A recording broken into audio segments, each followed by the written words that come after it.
ونعوذ بالله من شرور أنفسنا ومن سيئات أعمالنا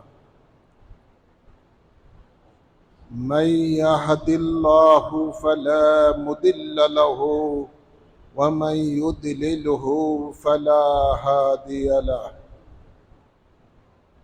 ونشهد أن لا إله إلا الله وحده لا شريك له ونشهد أن سيدنا ونبينا وشفينا وحبيبنا ورؤوفنا ورحيمنا ومولانا محمدا عبده ورسوله أما بعد فأعوذ بالله من الشيطان الرجيم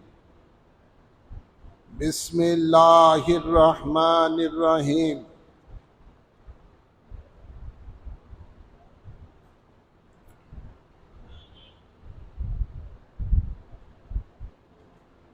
ألا بذكر الله تطمئن القلوب وقال الله تعالى أيضا قد أفلح من تزكى وذكر اسم ربه فصلى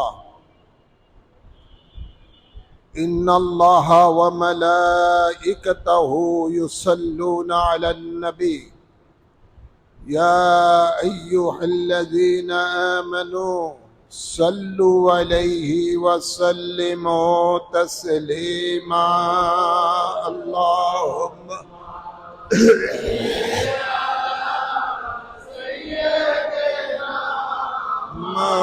مولانا محمد وعليه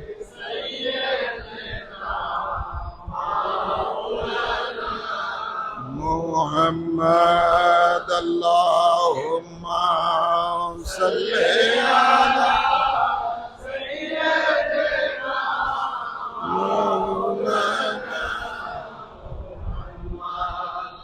وعلى سيدنا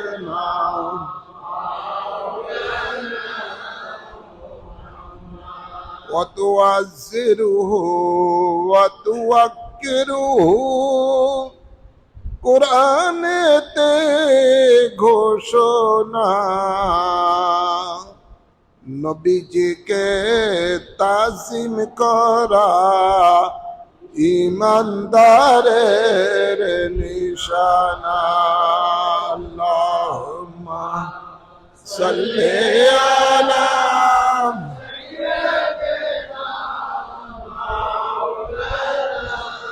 محمد وعلى آل سيدنا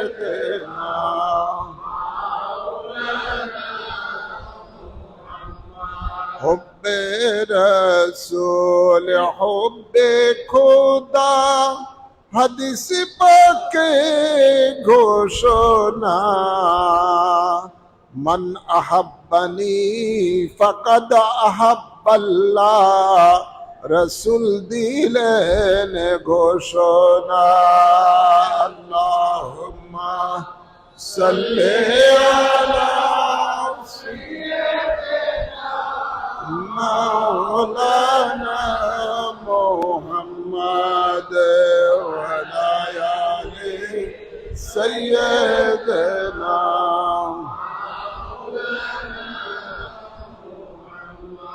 بیت رسول بیت خدا قرآن তে ঘোষণা إن الذين يبايعونك سبش পারায় দেখো না اللهم صل على مولانا محمد سيدنا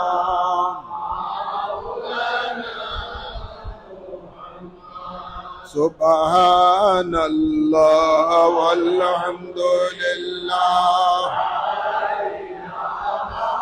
ইল্লাল্লাহ সুবহানাল্লাহ ওয়ালহামদুলিল্লাহ লা ইলাহা ইল্লাল্লাহ লা ইলাহা ইল্লাল্লাহ লা ইলাহা ইল্লাল্লাহ লা ইলাহা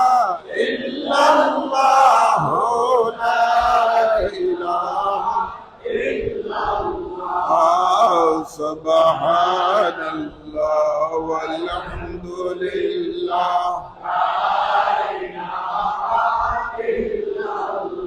লা ইলাহা ইল্লাল্লাহ মুহাম্মাদুর রাসূলুল্লাহ সাল্লাল্লাহু আলাইহি ওয়াসাল্লাম। সম্মানিত মুসল্লিয়ানে কেরাম, শুরুতেই মহান রব্বুল ইজ্জতের দরবারে শুকরিয়া আদায় করি, যিনি আমাদের সকলকে ঐতিহ্যবাহী বাইতুল ইজ্জত জামে মসজিদের মাঝে পবিত্র জুমার নামাজ আদায় করার জন্য আসার তৌফিক দান করেছেন। এজন্য সকলে শুকরিয়া দান পড়ি আলহামদুলিল্লাহ। অসংখ্য অসংখ্য দুরূদ সালাম পেশ করছি সরকার দো আলম নূরে মুজাসসাম শফিউল মুজনবিন রাহমাতুল লিল আলামিনের কদম মুবারকে ও নবী পরিবারের আওলাদ পাকগণের কদম মুবারকে। আল্লাহ তাবারক ও তাআলা কুরআনে পাকে ইরশাদ করেন, আলা বিযিকরিল্লাহি তাতমাইন্নুল কুলুব, খবরদার সাবধান, আল্লাহর জিকিরে হৃদয়ে শান্তি আসবে।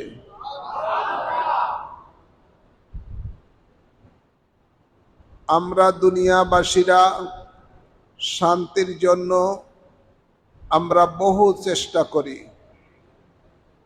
দুনিয়ার শান্তির পাওয়ার জন্য আমরা রাত দিন পরিশ্রম করে থাকি, সেটা বৈধ হোক অবৈধভাবে হোক।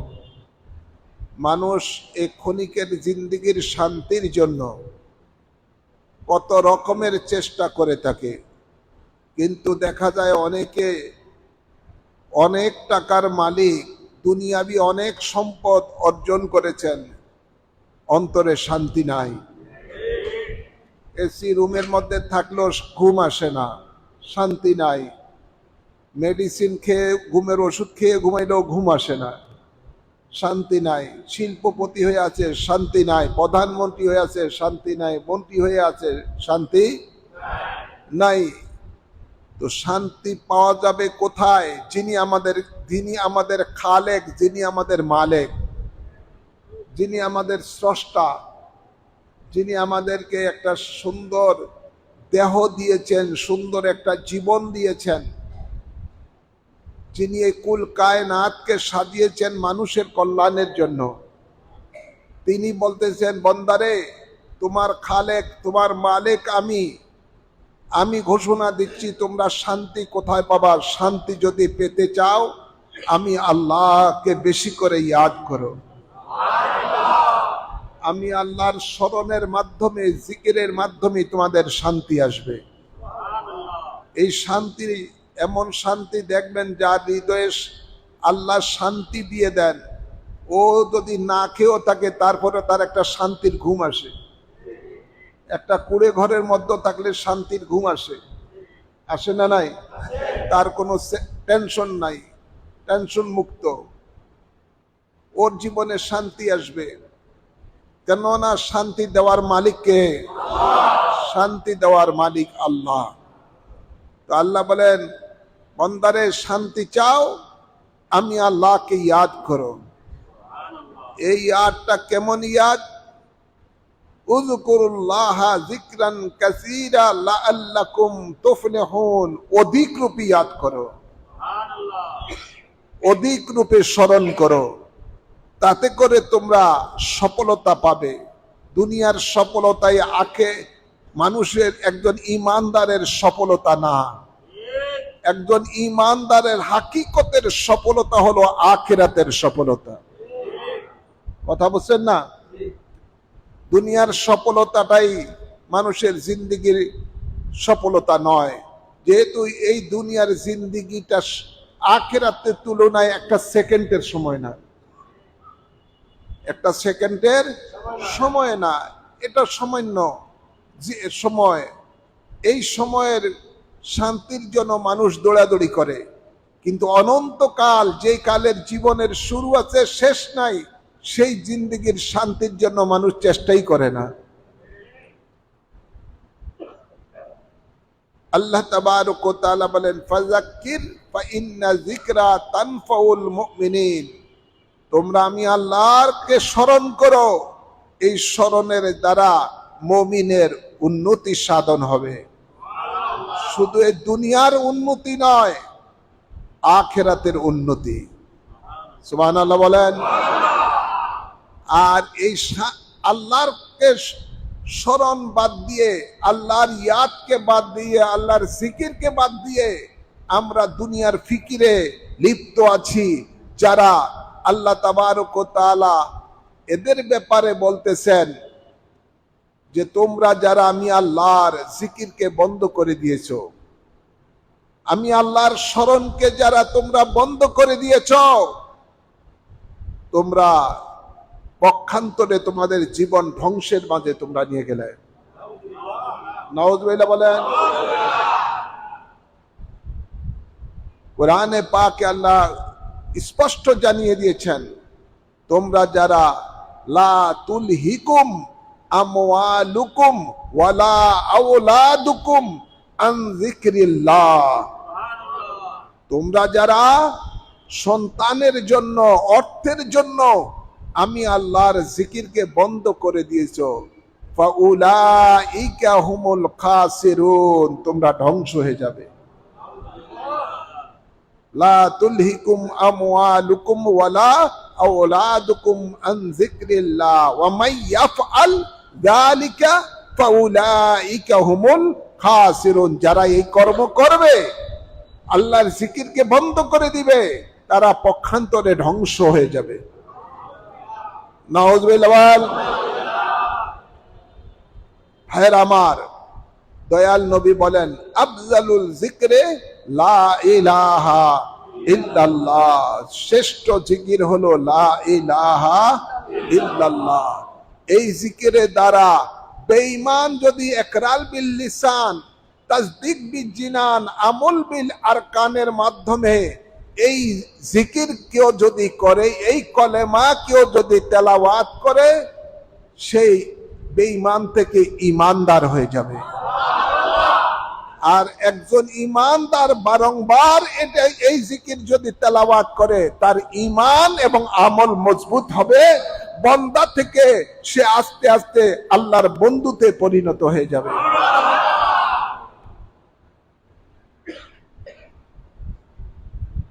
শ্রেষ্ঠ জিকির হলো লা ইলাহা ইল্লাল্লাহ। এটার ওজন কত জানেন?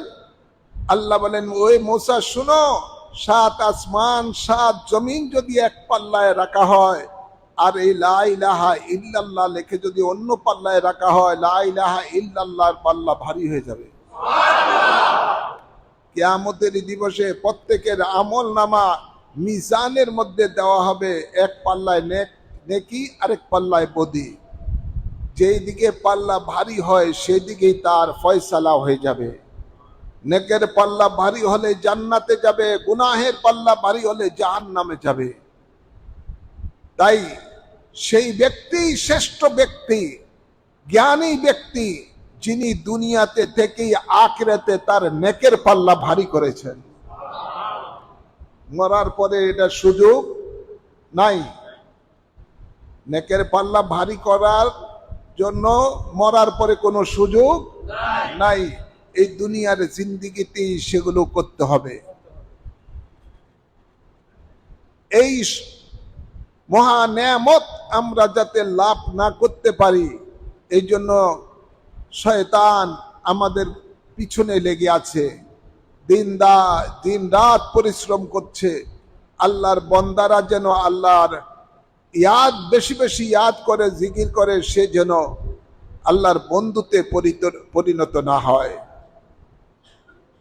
তরিকতের ইমামগণ গৌসে পাক আব্দুল কাদের জিলানী রাদিয়াল্লাহু তাআলা আনহু, তিনি সবক দেন আশিকদেরকে, তোমরা জিক্রে পাস করো,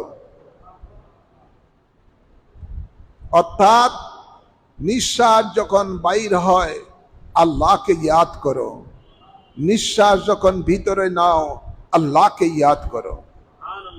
মুজাদ্দিদ আল-ফিসানি রাদিয়াল্লাহু তাআলা আনহু এই জিকিরকে বলেছেন জিক্রে ইয়াদদাশত, সদা সর্বদা মাবুদকে স্মরণ করা। আল্লাহ বলেন ফাযকুরুনি আযকুরুকুম ওয়াশকুরুলি ওয়ালা তাকফুরুন, বান্দারে এই জমিনে এই ফরশে আমাকে তোমরা স্মরণ করো, আমি আল্লাহ তোমাদেরকে আরশে স্মরণ করি। ফাযকুরুনি আযকুরুকুম, যদি আমাকে স্মরণ করো এই ফরশে, আমিও তোমাকে আরশে স্মরণ করব। হ্যাঁ আমার বাবারা আমার,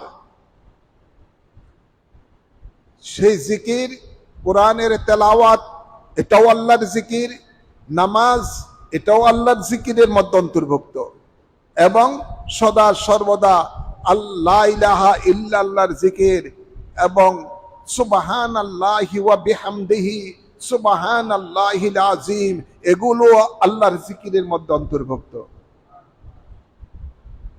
আল্লাহ অর্থাৎ আল্লাহকে স্মরণ করা, আল্লাহর জাতে নামের স্মরণ করা, আল্লাহর সিফতি নাম নিয়ে স্মরণ করা, যেভাবেই হোক মাবুদকে স্মরণ করার নামই জিকিরের মধ্যে অন্তর্ভুক্ত।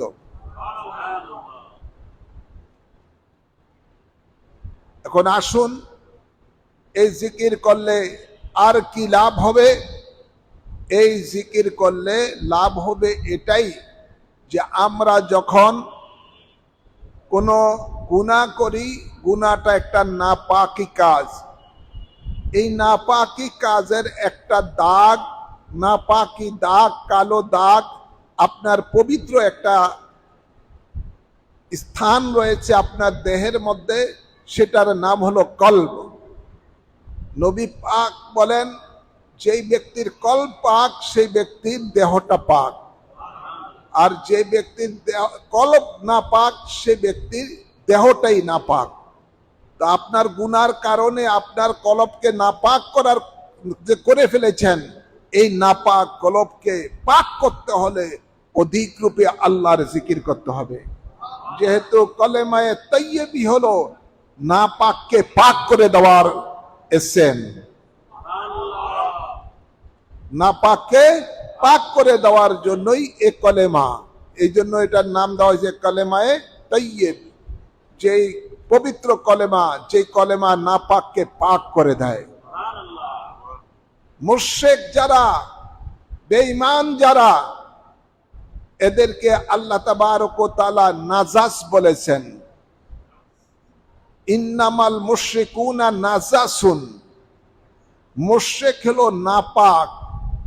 কেমন নাপাক? কাল খিনজির, শুকুরের মতো নাপাক। নাউযুবিল্লাহ বলেন না, যেটা বাহ্যিকভাবে 1000 বার ধুইলেও এরা পাক হবে না, এদের নাপাক, এরা নাপাক। আর যারা এই মুশরিকেরা ইকরার বিল লিসান, তাসদিক বিল জানান, আমল বিল আরকানের সহিত কলেমায়ে তাইয়্যিব পড়বে, সাথে সাথে ওই নাপাকটা পাক হয়ে যাবে। আল্লাহ এরপরে এদেরকে বলেন আত-তাইয়্যিবিনা ওয়াত-তাইয়্যিবাত, যারা এই কলেমা পড়ে ঈমান এনেছেন সেই সমস্ত নর নারীরা, ওরা সব পাক। সুবহানাল্লাহ বলেন। মুসলমান কি পাক? মুসলমান পাক। এই জন্য এদের ওই মুসলমানের জন্য আল্লাহ রেখেছেন পাক ঠিকানা জান্নাত। ইমানদারের জন্য রেখেছে কি পাক ঠিকানা জান্নাত। আর যারা নাপাক এদের জন্য রেখেছেন আল্লাহ নাপাক জায়গা জাহান্নাম। নাউজুবিল্লাহ বলেন না। তো এই নাপাক কলবকে প্রত্যেক ইমানদারের কর্তব্য হবে পাক করা। যেহেতু গুনার কারণে কলবটা নাপাক হয়ে যায়, এই নাপাক কলবকে পাক করার জন্য প্রত্যেক ইমানদারেরই কর্তব্য সদা সর্বদা আল্লাহর জিকির করা।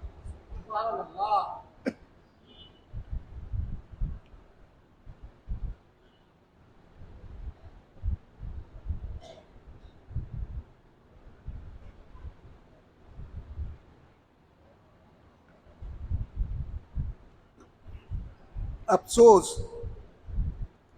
আমরা প্রতিদিন জাহিরি পাকের জন্য পাগল হয়ে থাকি। কথা বলছেন না?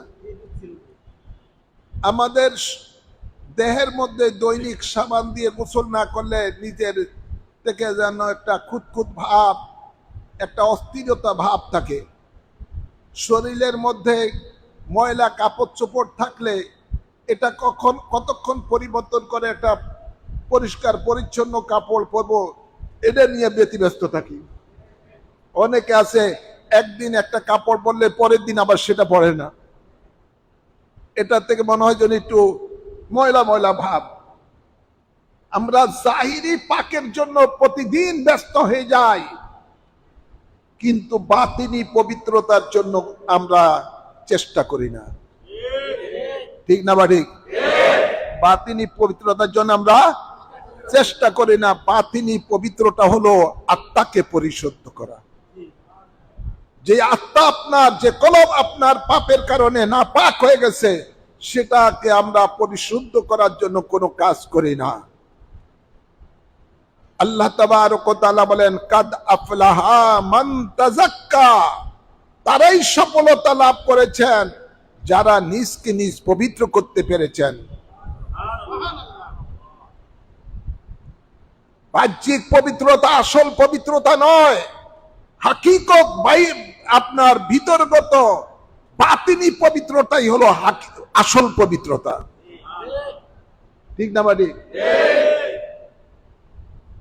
ভিতরে ময়লা রেখে উপরে যতই যতই চাকচিক্য দেখান না কেন কোনো কাজে আসবে না। ভিতরে ময়লা থাকার কারণেই একদিন না একদিন আপনার আমলের দ্বারা সেটা এই দুর্গন্ধ ছড়াবে। এক কুয়ার মধ্যে কুকুর একটা পড়ে গেছিল, তো এলাকার মানুষেরা এসে বলতেছে, হুজুর কুকুর তো কুয়ার মধ্যে পড়ে, এখন তো আমরা পানি খাইতে পারতেছি না, এই পানি কিভাবে পাক করা যায়, কিভাবে সেটা আমরা খেতে পারি। মুফতি সাহেব ফতোয়া দিলেন, যাও কুয়ার যত পানি আছে সব পানি ফেলে দাও, ফেলে দিয়ে আবার নতুন পানি যখন উঠবে তখন তোমরা সেই পানি পান করো, এটাই পাক পানি হয়ে যাবে। এখন লোকেরা তাই করলেন, সব পানি কুয়ার ফেলে দিলেন। তারপরে নতুন পানি যখন কুয়ার নিচের থেকে উঠলো, ওই পানির থেকে এক গ্লাস পানি নিয়ে মুফতি সাহেবের কাছে আনলেন যে হুজুর আপনি উদ্বোধন করেন। হুজুর দেখলেন ওই পানির মধ্যে কয়েকটা কুকুরের পশম। কিসের পশম? যে কুকুরটা পড়ছিল কুকুরের পশম। হুজুর জিজ্ঞাসা করছেন ব্যাপার কি, এই কুকুর পশম কেন পানির মধ্যে? হুজুর আপনি যেমনে বলছেন তো তেমনি আমরা কাজ করেছি।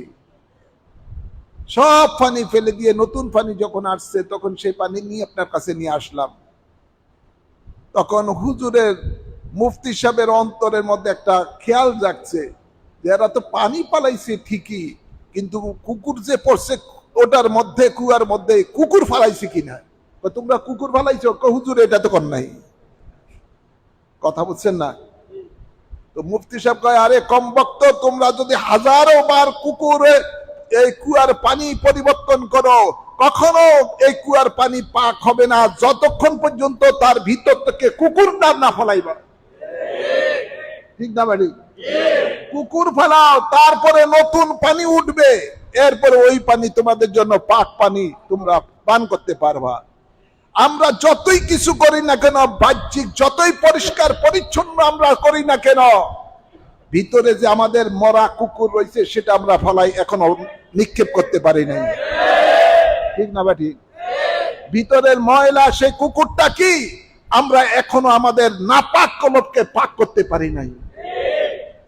নাপাক কলবকে যদি আমরা পাক করতে পারতাম, আর আমরা জাহিরি যদি পবিত্র সুন্দর কাপড় চোপড় পরে পবিত্র ভাবে আমরা অর্জন করতে পারতাম, আর যখন মসজিদে আসতাম, এসে যখন জুমার নামাজের মধ্যে আমরা যখন রুকুতে সুবহানা রাব্বিয়াল আযীম বলতাম, সেজদায় পড়ে সুবহানা রাব্বিয়াল আলা বলতাম, আলাকে যখন ডাক দিতাম ফাযকুরুনি আযকুরুকুম, তখন আলা আরশ আযীম থেকে আপনার সেই ডাকে সাড়া দিবে।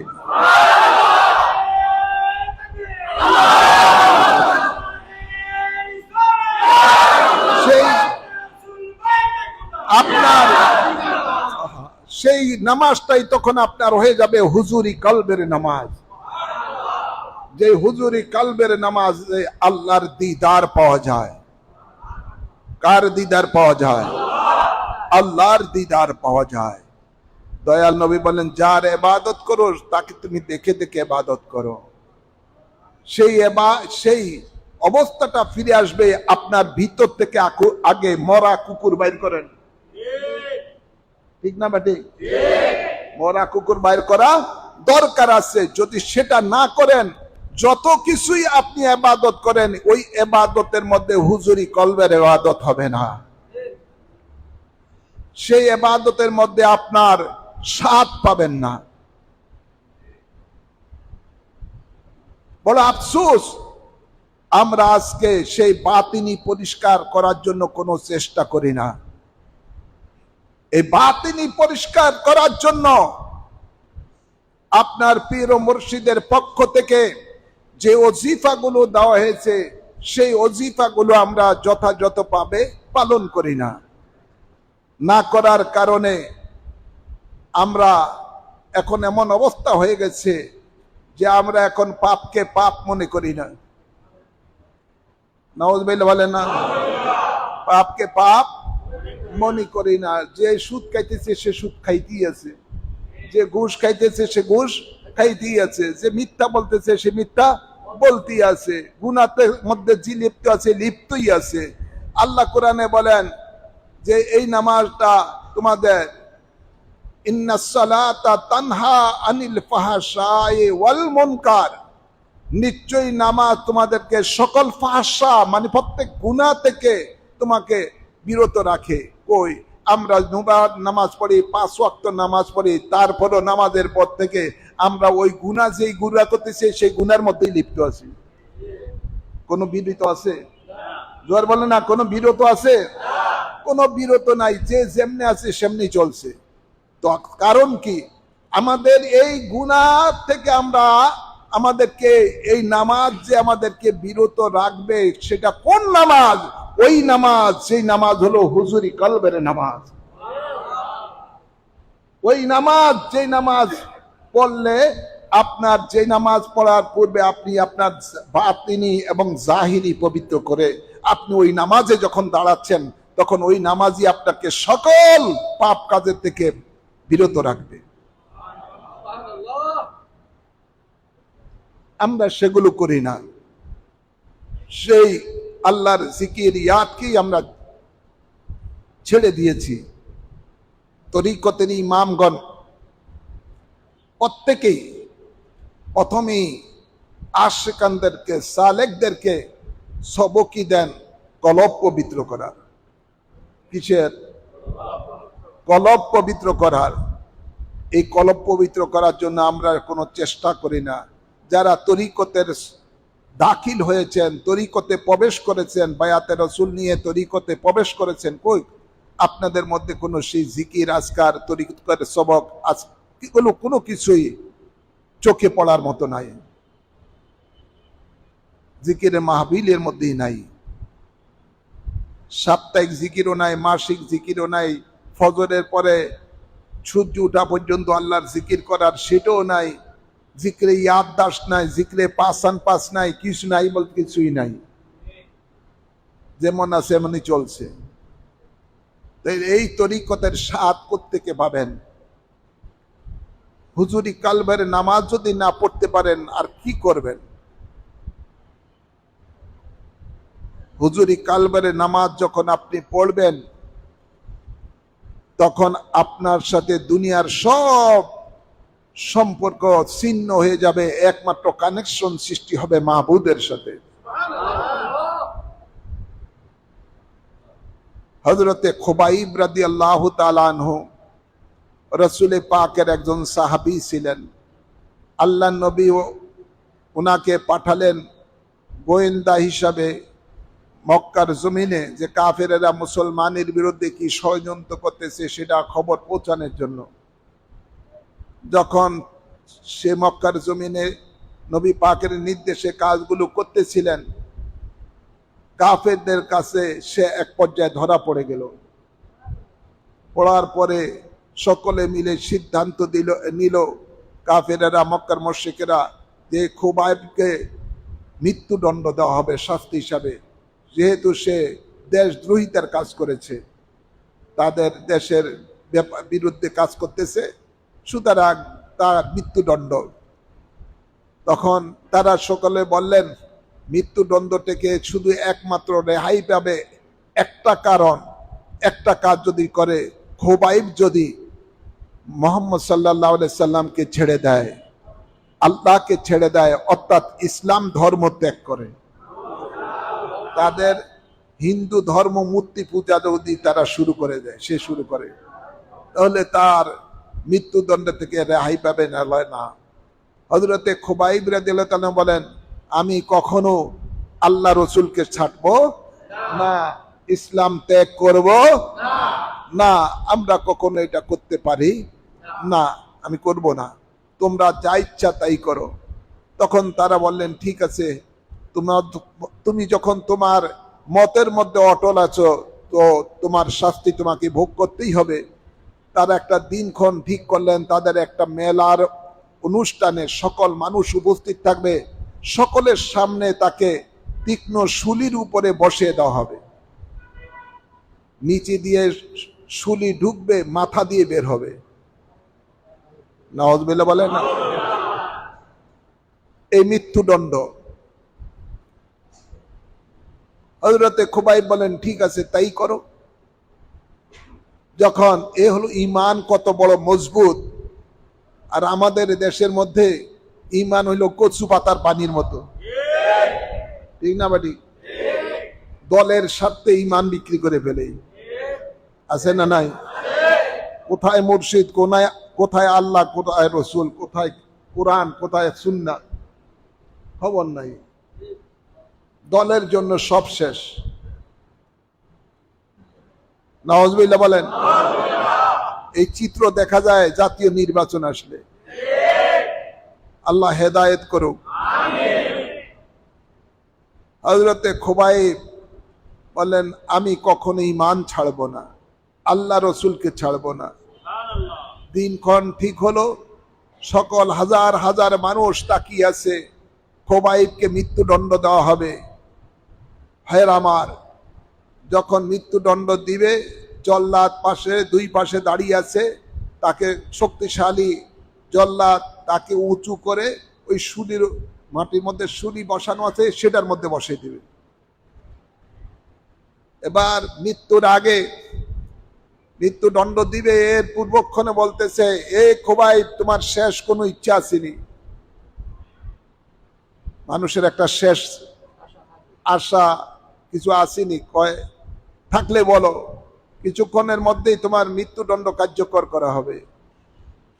হযরতে খুবাইব বলেন তোমরা যখন আমাকে একটু সুযোগ দিছো, তাহলে আমার আরজি হলো আমাকে 2 রাকাত নামাজ পড়তে দাও। কি পড়তে দাও? 2 রাকাত নামাজ পড়তে দাও। ঠিক আছে পড়ো।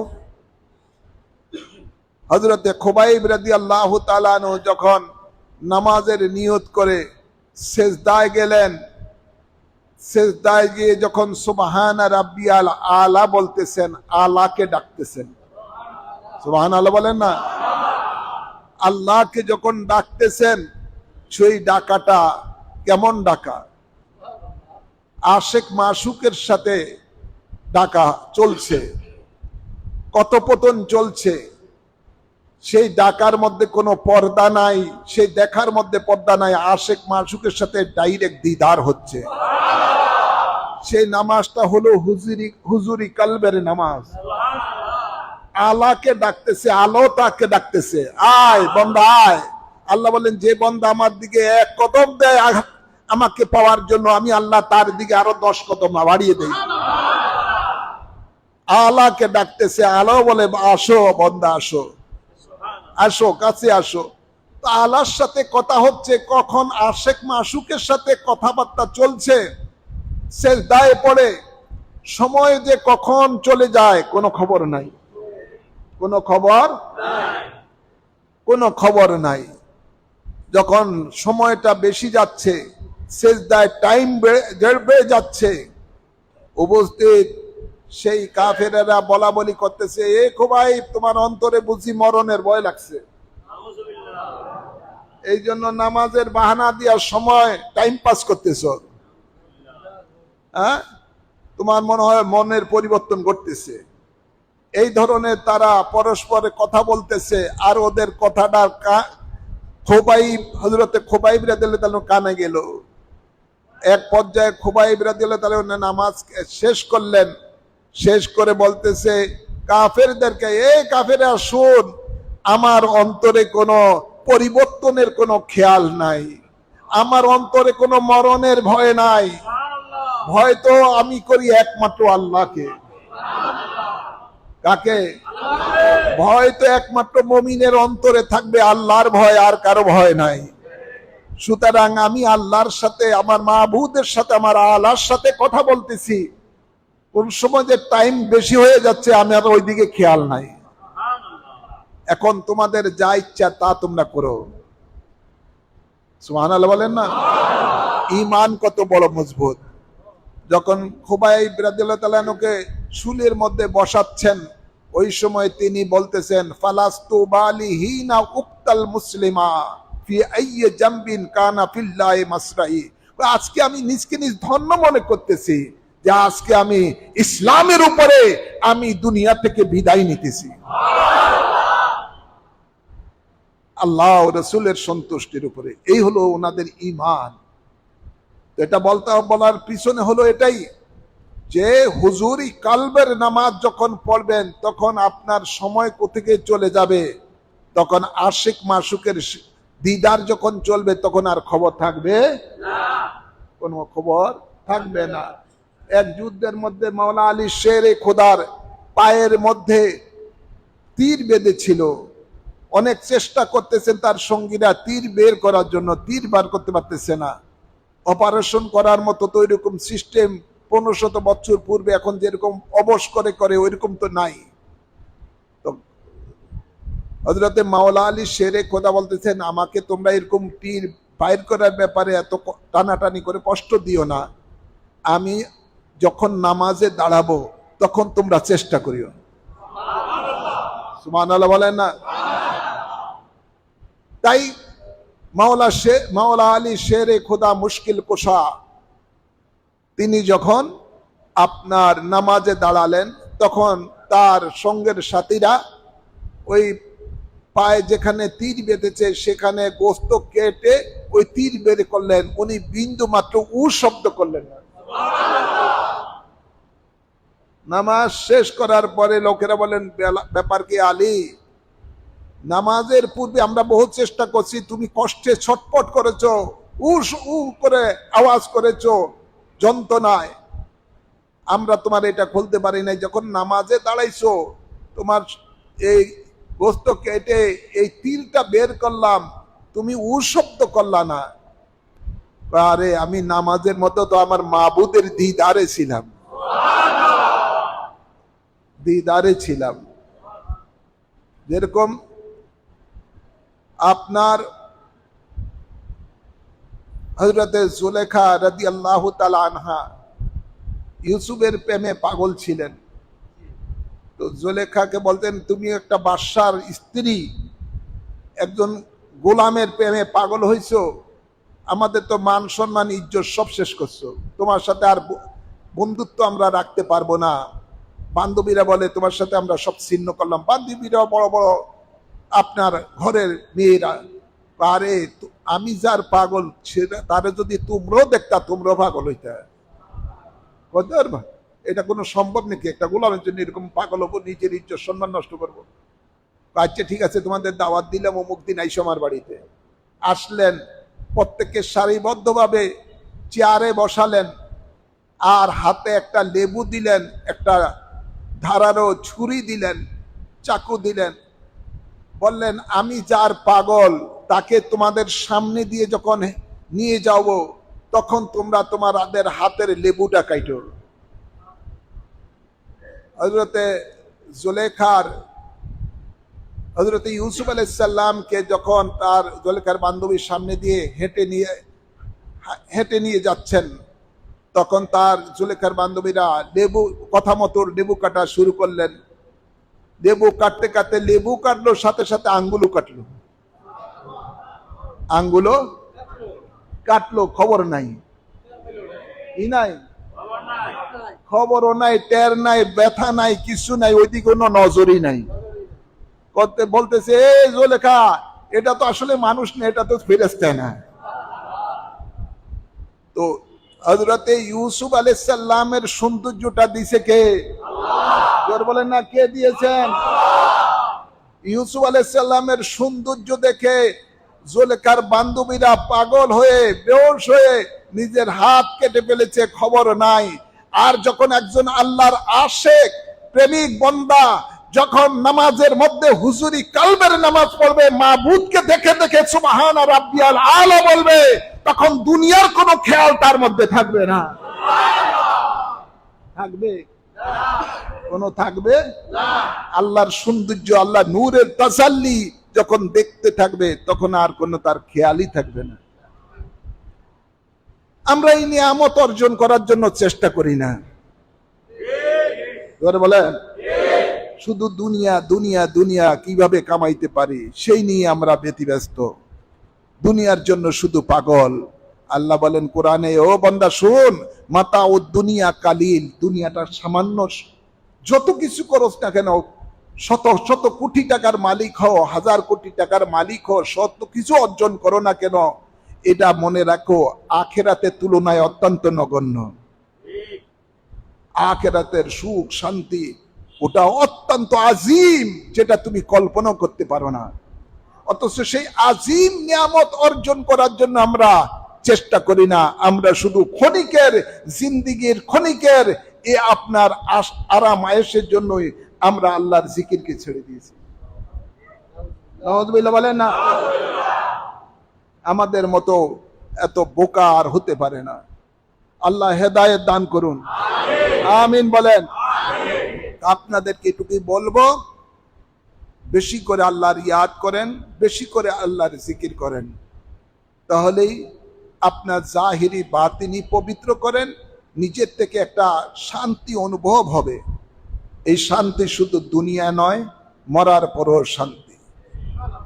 আপনার আল্লাহর জিকির বন্ধ করে দেওয়ার কারণে আপনার কলব তো মরে গেছে। আপনি জাহিরি ভাবে জিন্দা আছেন, কিন্তু আপনার হাকিকতে আপনার বাতিনি ভাবে আপনি মরে গেছেন। মনে রাখবেন, যিনি দুনিয়াতে থেকে কলবকে জিন্দা করেছেন, তিনি মরার পরও অমর হয়ে থাকবেন। তার কলব জিন্দা থাকবে। কি থাকবে?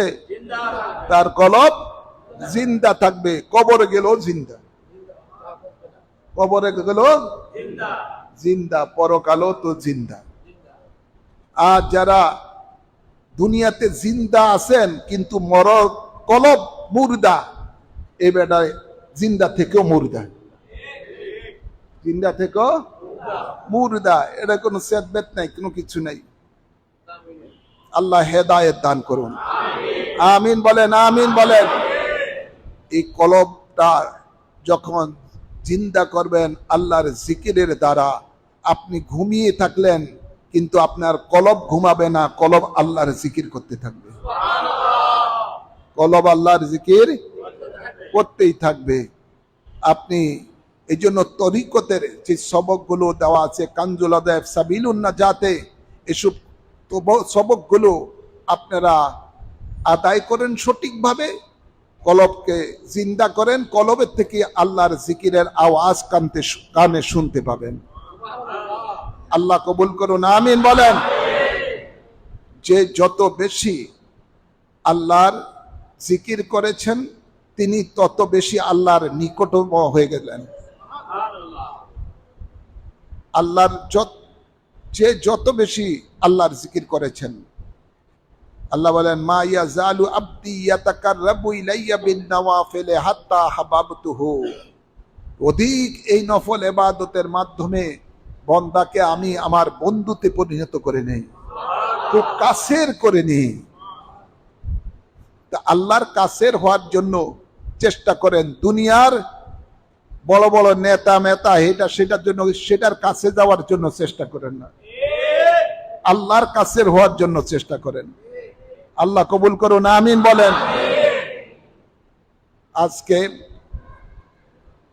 খানকা শরীফে মাসিক জলসা, আপনার সেই জলসার মধ্যে আপনারা বাদ মাগরিব থেকে এশা পর্যন্ত খানকা শরীফে এই জিকিরের মাহফিলে অংশগ্রহণ করবেন। আশিকান যারা রয়েছেন, আমি খানকা শরীফে ইনশাআল্লাহ থাকবো। আল্লাহ শুধু এই খানকা শরীফে জিকির করেই যেন শেষ নয়, অন্তত আমরা সদা সর্বদা যেন আল্লাহর ইয়াদে থাকি। উযকুরুল্লাহ যিকরান কাসীরার মধ্যে আমরা যেন সদা সর্বদা থাকি। আল্লাহ কবুল করুন। ওয়া মা আলাইনা ইল্লাল বালাগ। যারা সুন্নত পড়েন